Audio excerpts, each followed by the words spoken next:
Hello and welcome to the first episode of Rev's Random Reviews. These videos are going to be reviews of random products that I find, maybe purchase just for the purpose of reviewing them. Who knows? I do have some friends who review multiple things, and they have this excuse that they're just doing this to avoid doing chores. My first one actually is because I had a chore to do. I had to paint my living room. Starting with the ceiling, which is the worst surface to paint, I would think, in my opinion. And to do that, I purchased this wonderful device. You've probably all seen it before, an edger.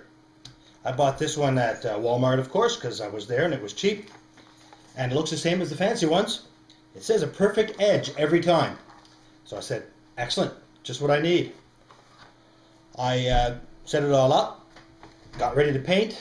And then I noticed that it has a place for the handle if you want to use a stick, which is okay, but it doesn't give you much movement. It goes this way, doesn't go up and down, so you really had to keep your hand close to the ceiling. So I quickly removed it and just did it by hand.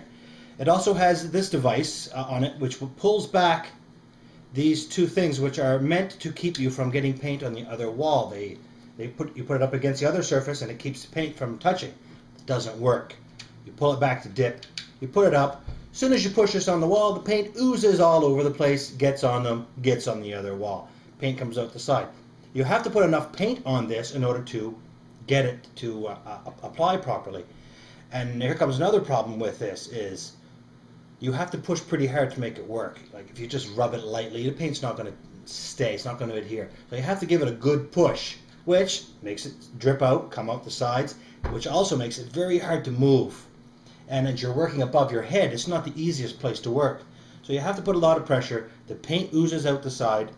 Even though I rub all the paint off on the side of my paint tray, you still need a fair amount of paint in order to work. Otherwise, you're going to go up and do 6 inches. I was getting probably 2 to 3 feet maybe of paint with each dip in the paint. Making a mess, of course, all over the place, dripping on me, dripping on the floor, and my ladder, the other wall. I moved the furniture, so I was safe there. The wife would kill me if I didn't. Although, when I switched from this back to the brush, I still found this better. The brush is slower. It's uneven. This is very even once you get it going. It gives you a nice wide 3-inch so that you can get the roller up close to the wall and overlap without touching the wall.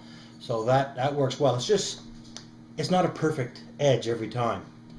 I'll probably continue to use it just because it does save time, but it doesn't make things very neat. I got paint all over the wall, which is okay because I'm painting the walls next. I'm also putting up crown molding, which will cover any paint that touches, a couple inches of wall or ceiling.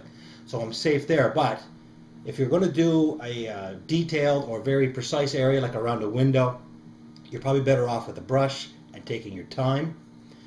Because I was up on the ceiling and it was awkward, I preferred to use this.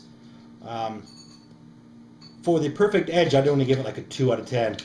But for speed and evenness of applying the paint, it's much quicker. So maybe up to a 7, maybe pushing 8, who knows. I'm not a professional painter. If I got better, I'd probably throw this in the garbage and stick with the brush, or maybe a smaller roller. There must be something that these professional painters use that do so well. I do not know how Michelangelo painted that ceiling in the Sistine Chapel. I hated painting my living room, which took me an hour, and there's no way I could do it anymore. So that's my review for this pad perfect edger thing. I wouldn't say it was a bad purchase. I'm glad I got it. It did save time, and that's about it for this. My first time doing this, so I'm really not sure what I'm going to say each time. I'm going to be reviewing just random objects. Tomorrow might be my drinking glass. Next day could be this Sharpie. Who knows? Pay attention. It might be something that you really like, and it might be something that you never thought needed a review. And I'm going to do one anyway. So until next time, have fun.